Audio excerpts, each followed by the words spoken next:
Welcome back in. It's the Penn Live Wrestling Podcast. It is Division Preview Week here in the Mid-Penn Conference. He's Dave Heckard. I'm Dustin Hockensmith. We're talking now the Mid-Penn Colonial Division, and I think, Dave, one of the best 1-2 punch, one of the best division races I think you'll see at the top.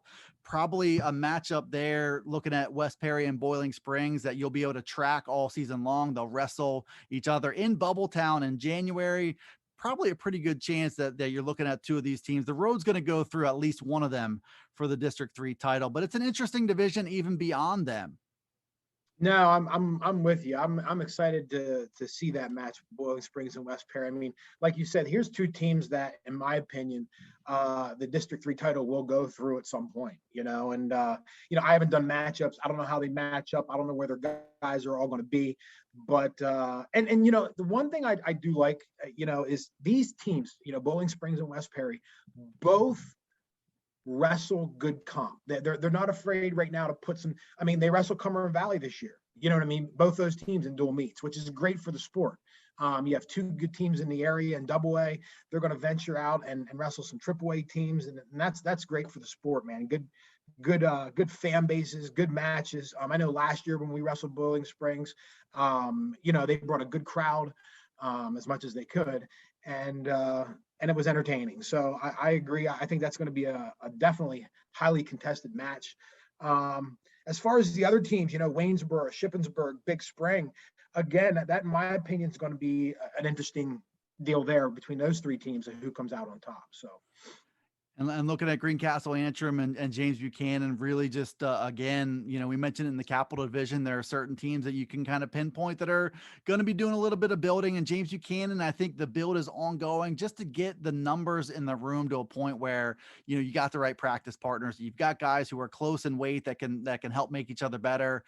Greencastle, Antrim did not wrestle last season, same situation as Milton Hershey in the Capital Division, where they're trying to, get their culture back on track and get their guys back in the room. If there are wrestlers who stepped away from the sport or tried another sport, whatever the case might be, just trying to get back to where they were 2 years ago. And it's kind of the ongoing challenge to some degree for most programs in the league, is trying to get their programs back to where they once were and try to make up for some lost time. So they'll be trying to compete in this division, and they'll be trying to kind of keep that build going in the right direction and keep trying to get some enthusiasm going for wrestling in their school buildings.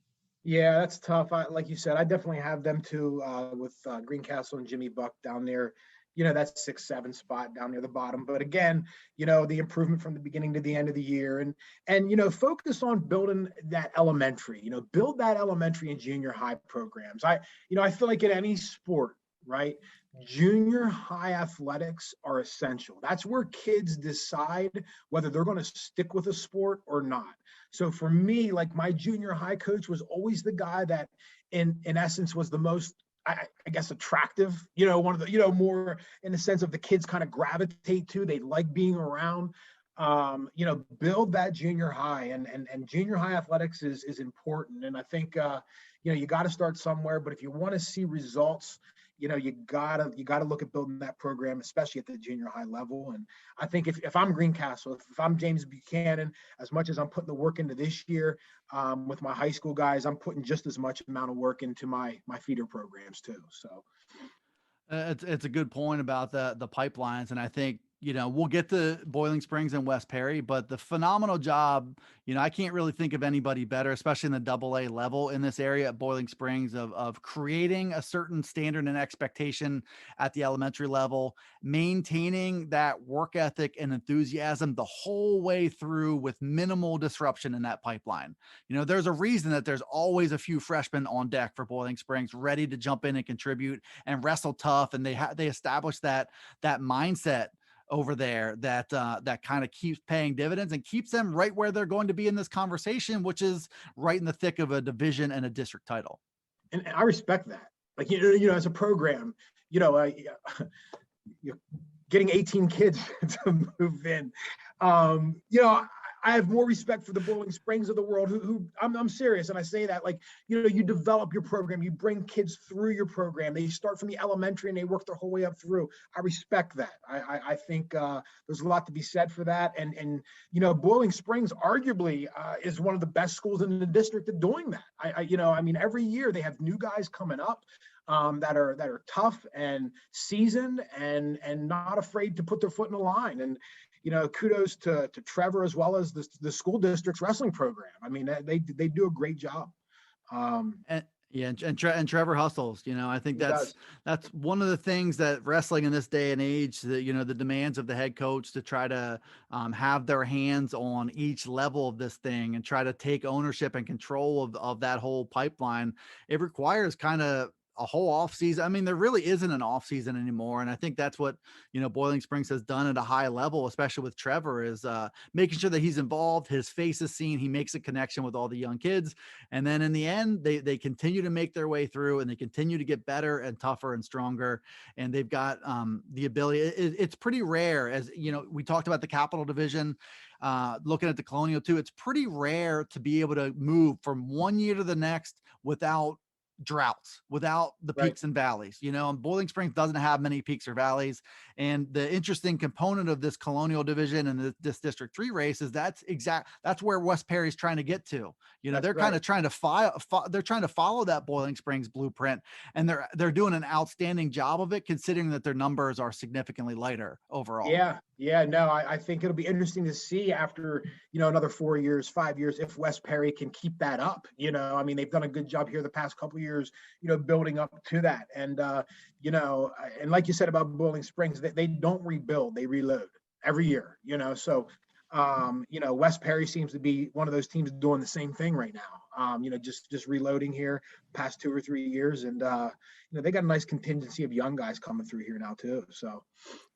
Well, let's we'll get to the West Perry Boiling Springs head to head, because that that has some district implications too. We'll get into some of the who's back and who's not. Big Spring, I think Nate Gutshall is coming back, one of the real good guys in the industry.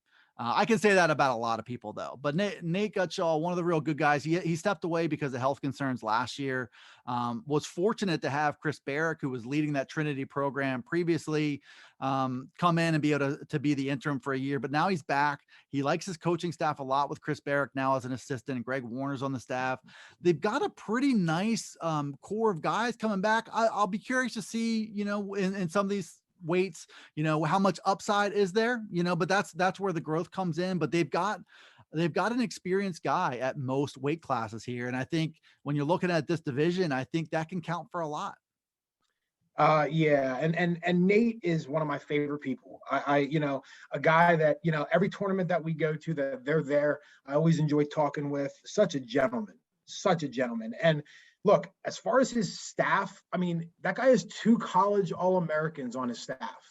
Right. Debate this, like find a better staff.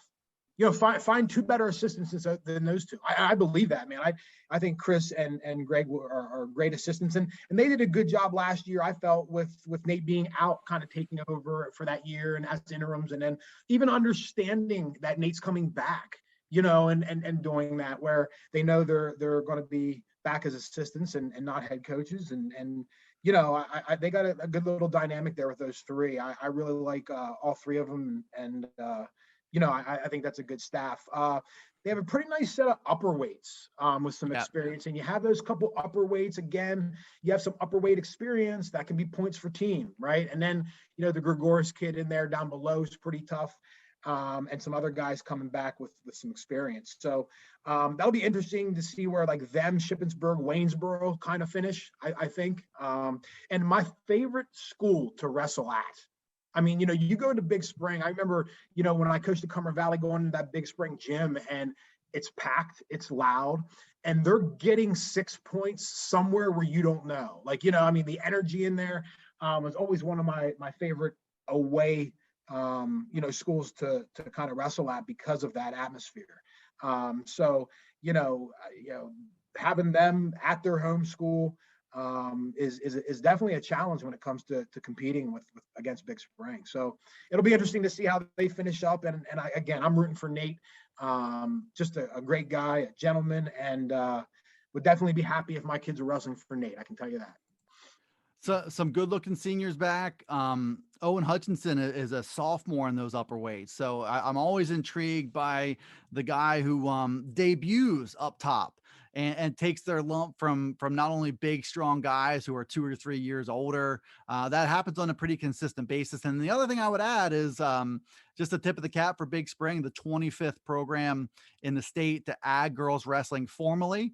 And the only one so far in the Mid-Penn Conference to do that. So I think Nate was a big part of that, just pushing for some opportunities. And you look at their roster here in the preseason, you've got some girls up and down there who are in the room. Now they have some practice partners to wrestle with. Now they've got a little bit of energy and trying to push that movement forward and grow the sport in that way in their own program. So tip of the cap to them and to Nate. Yeah, kudos to them. Yep. I think you got some other teams who are close who are trying to do some things. Carlisle's doing some regular girls events. Cumberland Valley is doing some regular girls events. So that'll be an ongoing theme here as we move forward in the Mid-Penn and statewide. So again, good on Big Spring for program number 25. Yep. Shippensburg, I think maybe some similar sentiments here. I think they're a little lighter on numbers than they want to be. Tony Yanello, another one of the good guys in the business. He had coached football, track and field, and wrestling, some combination. Baseball, coaching jobs just kind of found him for 44 total years before he ended up stepping away. Josh Barrick now takes over as head coach. And, when you come in, I'm sure it's nice to come into a place and take on a guy like Dom Frontino, who, two-time state qualifier, who's in that district hunt, looks to be maybe around that 152-pound range. This year, he's a junior. Not only is he just a really good, talented, solid wrestler, super nice kid, super smart, takes his academics seriously, kind of sets the right tone, so when you're looking at being a new coach, being a young coach and taking over team leadership, I'm sure it's nice to have a good one in Don Frontino. Yeah, that'll be interesting too. I mean, Josh Barrick, wrestled before. He was a state runner-up for Big Spring, so that'll be interesting when those two wrestle. That dynamic there. Josh competing against his old team, but no, I mean to come in as a new coach under Josh, and then have Dom as a guy that you can kind of kind of lead and a guy that has some experience. I'm a big Dom Frontino fan. I think the kid is like you said, a nice kid. He's a good student.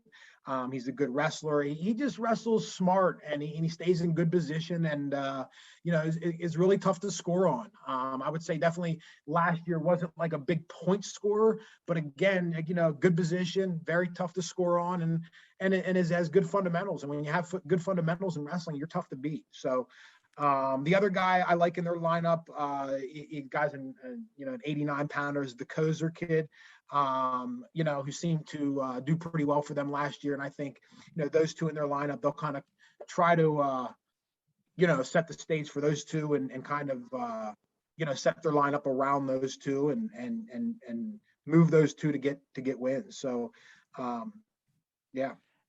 And I think, if you last year, I think Tony looked at this team and he moved Dom around not to get wins, but to get the toughest kid he could get. So it was like right.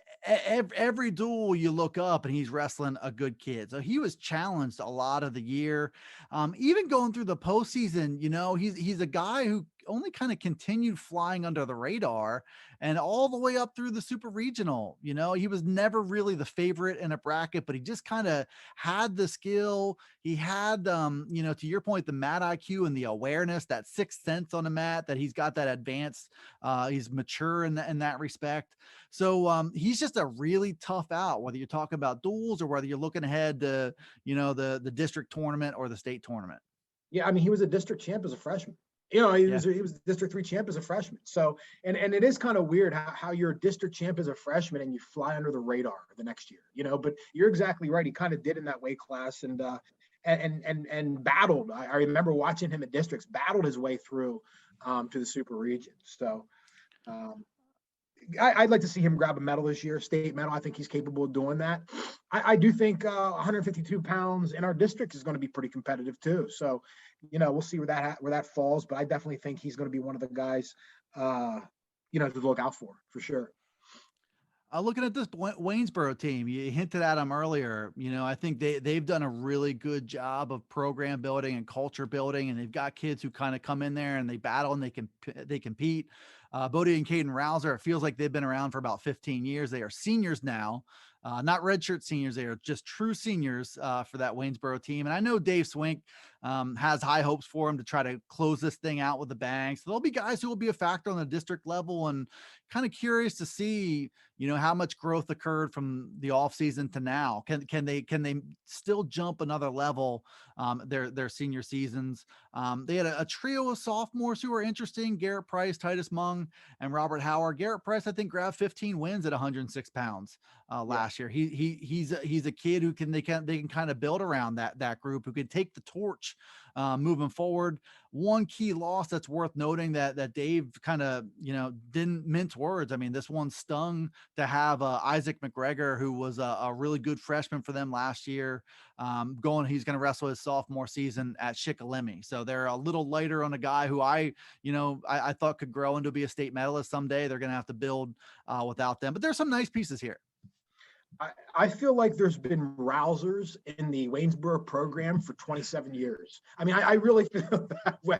I mean, the old man, I think it's their dad. He was a tough wrestler for them, and is their coaching. And I just feel like every time I look at a Waynesboro lineup, there's rousers through there, and they're all tough. And I mean, Waynesboro kids, I feel like they're pretty physical kids.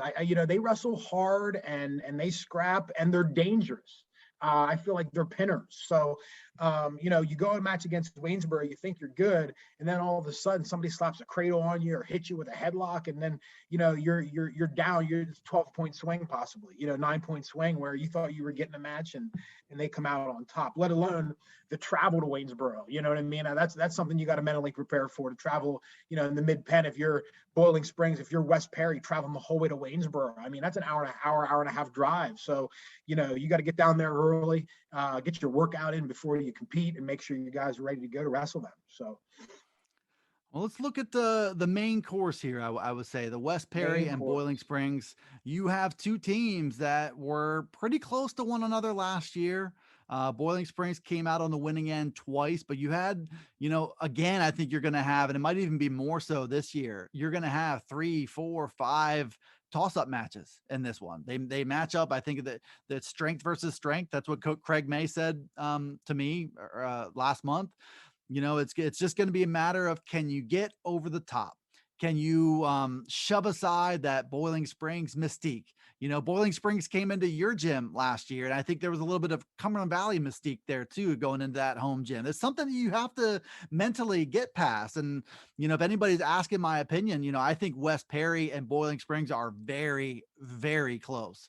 But to me, if I'm picking, it's really hard to shake me off my position that you got to beat Boiling Springs. I got to see it before I pick it, and that's where I kind of stand with these two teams. With that being said, though, I think they were tight last year, and I think West Perry probably has a little bit more young juice coming into their lineup than Boiling Springs does. But the Bubblers had guys queued up. They ran pretty much 2 deep at every position last year. That looks like they're going to run 2 deep at pretty much every position again this year.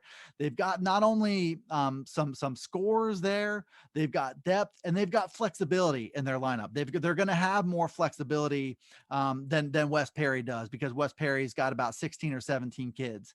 So in dual scenarios, if you want to get clever, if you want to get, want to bump guys around to try to get matchup, that favors a team like Boiling Springs. Yeah, and you mentioned the location. I mean, I had it written down here. I was going to ask you the question, like, where is that match being wrestled? Because that'll matter. Going in. So it's at Boiling Springs. I'm going to give Boiling Springs the edge on that during the season. Who knows what can happen, between when they wrestle the first time and if they wrestle again. A lot of things can happen. Guys can move weights. But these two, in my opinion, obviously in the division, but even in the district, is going to be an interesting match. And I mean, they both have their heavy hitters.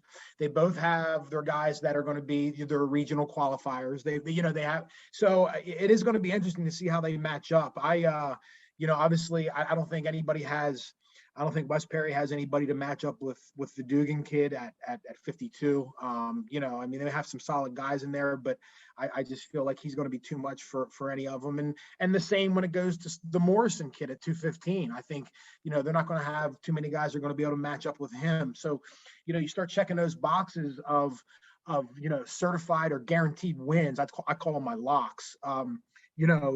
Each team has them. But man, you start going good on good and start, challenging the better guys against the better guys. You don't know what could happen. So, but I do agree. I do like West Perry's freshmen, that young group of kids. I think they're going to be interesting to see how they improve from the beginning to the end of the year. So, but I like Bowling Springs in this one just because I feel like they have a little bit more experience. Right. I mean, yeah, you're leaning on freshmen, like you're saying, like the freshmen. Yeah, they're good, but these freshmen, as good as they are, still have not competed in one varsity match, one varsity meet yet. So that's where I'm going to lean towards is Bowling Springs and just the experience there. But I mean, pack your lunch, man. That's going to be a match. So for sure. For sure. And you look at how these guys wrestled each other in the semifinals of the District 3 AA team championships. 126 was a 5-2 decision. 132 was 5-3. 138, Coben Carper and Justice Hockenberry could be a good matchup again. That's a 3-1 decision. You had that, and those are the matches that are going to determine the outcome. And I fully expect that to be the case again, coming up. You're going to have just a number. I get 4 or 5 tight decisions who are going to decide if West Perry gets over the top or if they don't. To your point, Brad Morrison up at 215 is a really I think he's going to win a state medal there. He looks really good, really strong, long kid, tough on top. I mean, a lot to like there. Jackson Rush comes in. You're going to see him probably at 120. Devin Jackson back at 113. Ty Morrison, another Morrison coming through. Looks like he's going to grow just like his brothers did. He's starting out probably at 126. You're going to see him over the next few years. I would expect him to be a 72 or 89 over time. Tucker Seidel, 142, 152. Strong kid, really strong kid for a freshman. And then they got another freshman coming in, Quade Bowden at 189. He'll be seeing a pretty steady diet of some upperclassmen as well. So how those freshmen do, how ready they are when the bright lights come on, how ready they are in a tough duel where fans are excited, you're on the road, it's going to go a long way toward determining the outcome of this. Yeah, we talked pedigree before our last episode, and I'm going to talk a little pedigree here on the West Perry side. The Morrisons and Zieglers are cousins. Okay, their grandfather is Larry Nolan. Larry Nolan was Cumberland Valley's first state champion. Okay, Larry Nolan is also the brother-in-law of the Save clan. Okay, so that is a clan there, too. That is a clan, man. The clan. So they're the Morrisons. Let me think how this goes. The Morrisons' grandmother. Okay, Larry Nolan's wife is the sister of Jim Save's wife, Judy. Okay, so this whole thing here, I mean, these guys have grown up around wrestling their entire lives from every angle. So I'm big Morrison and Ziegler fans. They got the pedigree, but they're going to be tough. And I know the younger Ziegler or the younger Morrison, I'm sorry, I'm excited to watch wrestle here, as he gets older. So they got some pedigree working on their end. But let's be honest. You got some pedigree working on the Bowling Springs end too. So the Dugan kid and different guys there. So it'll be interesting for sure, and a match that I know I won't miss. I can tell you that. Absolutely worth catching. And like I said, I think we'll see that multiple times. Boiling Springs, just to wrap that up, you're losing Jimmy Snyder, a multi-year starter at 106. It's rare to see a senior there for, a couple of years. Eli Crum, who was a big part of that program too. Austin Mahoney, who they liked a lot. You have some guys who, Trevor did a really nice job when they did move guys around of getting freshmen and sophomores some key matches so they're not wide-eyed. You got a few sophomores that they're going to be relying on. Ian Wilson in the middle, Colin Neal up top. Jackson Menser down low will wrestle some key matches. You saw Eli Bounds. That kid grew a lot from the start of the season to the postseason. Jaden Barrick, still has quite a bit of upside left. Rafe Barber has wrestled a lot of key matches for them. And this is where it just kind of keeps rolling. These guys have all gotten good experience, and you're going to have to go out there and you're going to have to beat them in their home gym. That's the challenge for West Perry. And I think they're up to it. It's going to be a fight. Wrestler of the year in the division, who you picking? Wrestler of the year in the division. Michael Dugan will probably be, the top pick for me, but I am really a believer in Brad Morrison and what he's capable of doing at that weight. I got a chance to see him briefly. He looks every bit of 215, and I think his skill set works very, very well there. He's going to be really hard for those 215 guys to escape from bottom, and he's going to have that in his back pocket every match he wrestles. I think it's going to be a factor. Yeah, he's a bear on top. The other guy, I tell you what, in this division, don't count out Dom Frontino either. As far as like a wrestler, hopefully we see him and Dugan go at it. You know what I mean? And that meet. So that'd be a great little match within that match to hopefully check out and see. So, but I'm with you. I'm taking Dugan as far as the wrestler of the year. I like Morrison, Kidd, and Frontino too. So. And just one final note as we're thinking about the postseason, Michael Dugan, who wrestled Eric Gibson from Bishop McCourt in the offseason. He Michael wrestled a lot of good kids in the offseason, but he wrestled Eric Gibson at True Power, a duel in the offseason. Lost, I think it was 11-3, 11-4, something like that. Eric Gibson was a really tough kid for him, a tough matchup, I think, too. Now Eric Gibson will not be wrestling for Bishop McCourt this year. Kind of opens things up just a little bit for Michael Dugan and every other 152. Everybody else too. Yep, absolutely. No, and I was impressed. By Gibson when I watched that match. I not that I really would be surprised one way or the other what happened, but the score kind of surprised me a little bit. And again, it's off season and all that, and that gap could be closed. No disrespect there to Michael, but again, yeah, you're right. That door's wide open now at 152. So, what other guys? I mean, now that door opens up. Now you have guys that maybe are at 160 that might have never been planning to drop. All of a sudden, they're dropping. You know what I mean? To see the door open. So, should be interesting and interesting division here. So. See what interesting happens. Division that will have a footprint here in the District 3 title race as well. That's Dave Heckard. I'm Dustin Hockensmith with the Mid-Penn Colonial Division. Stick with us throughout the week on Penn Live and on the Penn Live Wrestling Podcast. We will be previewing every division in the Mid-Penn. We've done the Capital and Colonial already. Stay tuned for the Commonwealth and the Keystone as well. They're coming up on future editions of the Penn Live Wrestling Podcast.